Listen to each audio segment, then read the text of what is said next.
All right, well, welcome. I think I know everybody, but I'm Jamie Gorman, I'm in business management. We're going to talk about online video. Start by introducing ourselves. Start with Bruce. Okay, Bruce Moore, Internet Ad Management. Luann Lee, your college planning coach. Dan Light Consulting. Blake Lester with Sport Clothing. Heather Mitchell with Emmy's Army and the Curing Retinal Blindness Foundation. Donna Wood with Wood Smith Advisors, a CPA and financial planner. Nancy Wyatt, My Persuasive Presentations, LLC. Well, the Small Business Roundtable is myself, and then Pat Ennis, who I just saw pass by the window, and Jen Hoskins, together from Two Dots Marketing. Together we kind of organize and coordinate it, and we also work in a new partnership with the Haymarket Gainesville Business Association, of which Donna Wood is the president. Current president. Current president. And future. I don't think we're letting her go. Are we? We're not. I thought you were going to take over. No. Oh, wait a second. We're going to have an arm twisting session here. The HGBA next meeting is next Tuesday, right? No. No, The 19th. The 19th. Tuesday the 19th at Northwest Federal Credit Union. And HGBA, who's a member of the HGBA in here? Hey, if you're looking to do business in the Western Prince William, it's a very good organization. We meet once a month on the third Tuesday of every month, and we meet at different places. And we usually get, I think we have over 100 members, and we usually get 60 folks that are It's getting up there. at our monthly meetings. So come as a guest and check it out. Certainly a great group of folks. It's focused on the Prince William, the Western Prince William and Haymarket and Gainesville. Okay. Did you want to say anything else, Don? Well, it's just an organization, like Jamie said, where your most of your members are in this general vicinity, and they either live here, they work here, they serve their customers in this area, and it's where business meets community. Is there an address, contact address to look it up, or dues or something? HGBA.biz, and the dues are $60 to join as an individual, and then there are different organizations. You know, if you're a larger company, you might pay a little bit more. Thank you. But $60 a year is pretty low cost. Yeah, we don't really charge for anything else unless Yeah. you want to sponsor a meeting or something like that. So Yeah. the monthly meetings are primarily networking and getting data information about what's going on in this general business community. Do you have a list of businesses that belong? It's on the On the website. the directory. And the other thing is we partner with the 3 local chambers, Greater Warrenton, Fauquier, and Prince William, and we do one event per month with them now. It should be up It to that turns out to amount, be right? one per quarter per Yeah. organization. So we partner with 3 different chambers. So every month we have something with one of those chambers. Plus we have reciprocity in our membership. So if they're doing a free event, you're welcome to go. And I think if you go to an event, you pay the member price, but I'm not sure. Yeah. That may be, you need to double check that. Okay, great. So first question, who's using video? How are you using it, Tabitha? We're using it, we just started using it. Okay. We've mostly used pictures in the past, and so now we're trying to move into video, and we do it to capture sniglets of the life of a daily kind of look into the life of a blind child. Okay. And we use that, and we try to use that to market the foundation Okay. and what we're trying to do. How's it working out? Well, we're new. I mean, we're just Yeah. now kind of learning, and so I don't know the ins and outs. It's really my teenage son that's kind of helping us do that. We're just now starting a YouTube channel. Okay. So we've posted a few just feel good kind of videos about the kids that are in the foundation kind of stuff through our foundation channel, but we don't get a lot of hits through that. And Right. so through our Facebook page, we've done a kind of life and times of the blind kid, and we get a lot of reception and a lot of interaction back and forth with Good. people. And so let's move that piece to the video piece and see how that kind of goes. Good. So very beginning stages of it. How long are your videos? Short clips. 30 seconds? A little bit, probably, some of them are a little bit longer. Okay. Some of them are a little bit longer. like, we just did one, it hasn't been posted yet, but we did one over Christmas where she was brailing Christmas cards.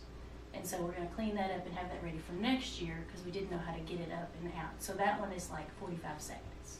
Okay. And so it's across the board. There's one, like going back and forth, backwards and forwards on the monkey bars in kindergarten. It's like 20 seconds. And are they posted on your website as well? Some are, but some are not.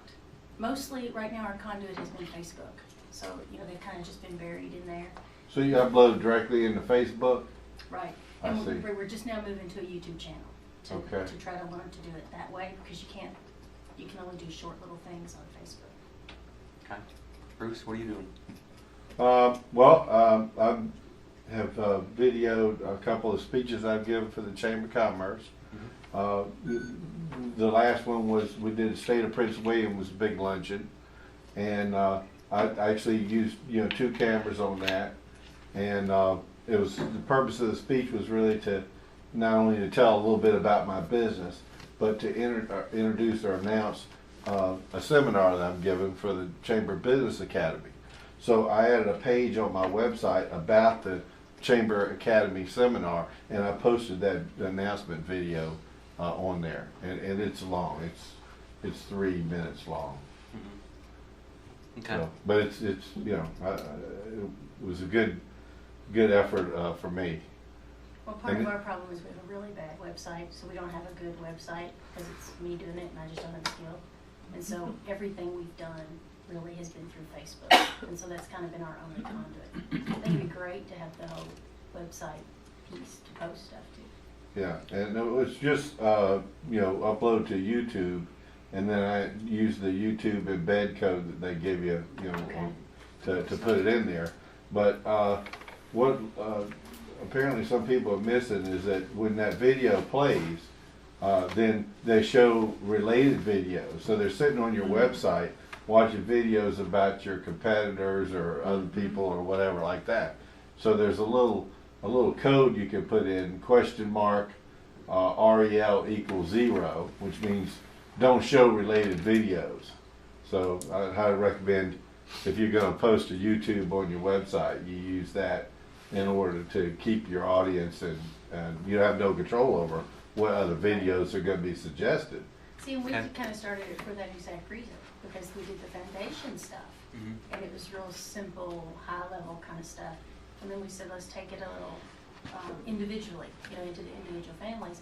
So we kind of wanted them to pick up all of those things. How do you find the codes to know how to control what it links to and what it It should be a doesn't? setting when you go to YouTube, right? And you select the code, you have different options you want. And I think that's one of them is. Yeah, I don't know the if option they if show. they'll make the code for you, but there is a help page on YouTube about the different embed codes and the options available, and there are a dozen options, and there are 3 different players. Now, I think when you go in and you edit, you can edit and it'll give you the option to edit the code. Like it'll say change the size, and you can change the size, and it'll automatically create the code for a lot of options. Okay, You can do. right. So we're doing, back in September, I've been looking at video for several years and trying, and just last September I really started getting some things off. But so we're doing a live streaming show for Be Better Business TV, and we use Ustream for that. And then we take that as a half-hour show. I only have 1 camera though, but seems to be okay. And we actually do that right here. This is our studio. So we transform it every Friday. And so that's actually live and people can chat in. And then we take that and we break it down into YouTube, and we have a YouTube channel set up. And then from that we create blogs. And so we do video blogs that we post for blog content. So there's a lot that you can do, and one of the things we found, getting the lighting, the right camera, the audio is very important. And you talked about the timing. I've had people watch, so time, it's kind of like an entertaining information, I think, in that 30, 45, up to 3 minutes, if you capture them early on. We're doing, it's a 30-minute live show, but then we try to break them down into stuff that's less than 10, in about 10 minutes. Because they're educational, you can get away with stuff that's a little bit longer. But Now, when you break it into the vlogs, how short are those segments? 10 to, I've had them as high as 15 minutes. Those are the 10 to 15. Yeah, but you know, if they have a lot of That's information. one session. And that's like a one segment. So what does the rest of you guys want to do with video?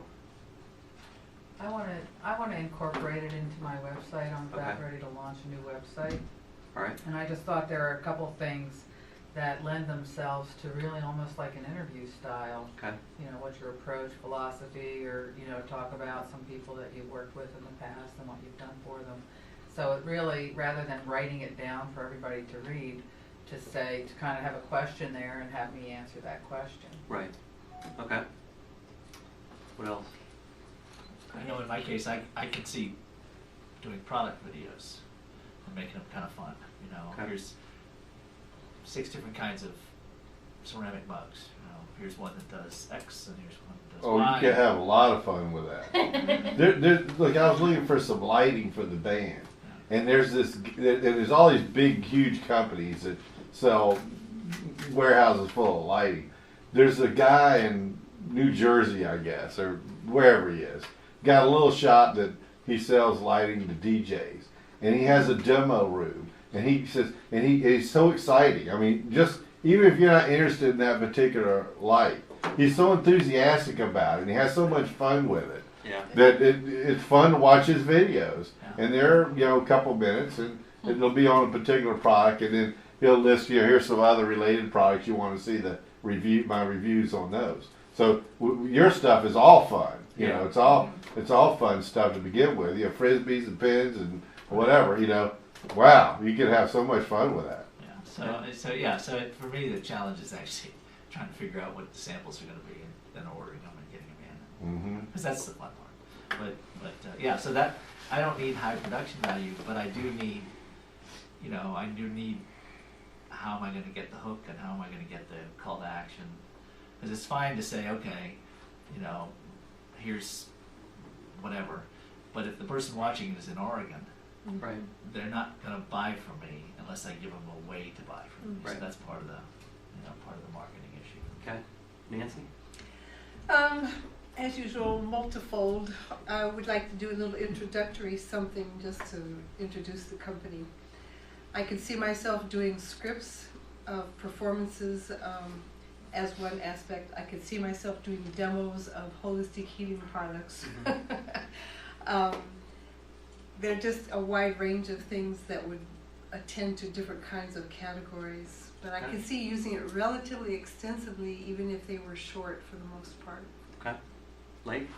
To give instructions such as how to build a business wardrobe, or possibly in a blog form, how to take care of your clothing, how to make it last longer. Just Okay. instructions how to do Okay. what interview. How should you go about interviewing? What should you Okay. wardrobe you should be wearing, how to conduct the interview, and so forth. Good. Dan? I don't really plan on using it, Okay. but I do plan on, after talking to this morning, getting somebody like a celebrity spokesman. Mm-hmm. Uh, Okay. that doesn't necessarily have to be a celebrity. I'll just get them out there and talk to them, and they don't have to say they're me. Whatever anybody assumes is up to them. But Okay. no, I don't like my voice, and I don't particularly like myself on camera, so it'll never be me. It'll be a Well, if that celebrity stopped people from being impersonator. on video, then we wouldn't have any videos at all. But Yeah. Luann? Well, I would like to take some smaller segments and put little pieces of some of the workshop material, but how to make it so that it sounds interesting and fun, Right. instead of so serious and boring and too long. Because I do know, you've got to keep it short. And the problem that I have, that somebody who's on a satellite system with video, is, the bandwidth. Yep. So, and I'm obviously not the only person that's out there that's on a satellite. So Right. how do you, that's where I have the problem watching the Be Better at Business. I always have to make sure that I'm at my office Right. so that I can do that. But I've noticed a lot of sites, when you click to open, they automatically go into their video without you clicking. Yeah. And so I personally find that, gosh darn, I wish they wouldn't have done that, give me the option to, Right. how do you know, is there a Yeah, way so of there's settings, doing that? just like you said, there's settings with that. When you Mhm. embed, depending on what you're using to embed, Right. you have settings for whether you want to auto start or not. Hmm. See, So that's- why do people want to use video? Well, it's my mom, it's sitting in Kentucky, who said to me, hey, I follow your Facebook page, but where are you on YouTube? Okay. So if my mom, who, is saying that to me, that says a lot. So there are people out there that watch videos on a regular basis. Okay. So Why? I basically understand from just listening to things like Bloomberg or whatever, that a lot of people are getting their information primarily through videos in terms of it's being a marketing advantage. I have the same issue as he does, though. You do the video, now you want them to buy something, how do you get that connect? And I just don't have the skills to set it Okay. up right yet. I'm learning, but I'm crashed, so I'm learning very slowly. Nancy kind of hit on the key point that where we are. Where do you get the skills? So where do you start? If you want to do the whole video stuff, where is the starting point? Well, I think the important thing for video is to do the marketing part. Think about who your audience is, what your objective is, what do you want them to do. Get that whole part that you know taken care of. Then the actual production of the video is really just a call of, okay, do I want to spend the money to have somebody do it for me, or am I going to do it myself? And the important part is that, at least in terms of marketing, is the part where you go through your messaging and figure out what the message is and how you want to portray it. And is video the right choice? And then, I sometimes think if you want high production value, you hire somebody to do it. If you're not so worried about production value, you do it yourself. But the hard part's the first part. And I do know a guy in Front Royal who set up a very good little studio in his office, and he would do videos for you and so forth. Depending on his needs and yours, it could be an exchange of service, or he would charge you money, but he seems to be very good. It's the only person I know who lives anywhere near me. Well, go the question ahead. I have is if you were, as Pat said, you could hire somebody to do it or you could do it yourself. There's a potential for error in quality that you want to get if you do it yourself. How do you just make that decision? What's the decision point there? Yeah, so I think Pat hit on the first part is you need to know your objective, right? Why are you doing video? Yeah. So when I said why are people doing video, I think right now people are like, well, because somebody said I should be doing video. But the things that video does, first of all, it's very good for online search. Is YouTube, second largest search engine right after Google. And so video and getting content marketing in general is very good for search engine optimization, and video can be good as well. The other thing with video is it allows you to convey another level of credibility and expertise. So we talk a lot about blogging, about putting your information out there and talking about things that you can use, and that makes you the credible expert. And video can kind of add to that, because now not only do they read what you're saying, but they can see you say it, and so you start to have that communication factor, because it conveys another deeper level of that messaging as you're going as well.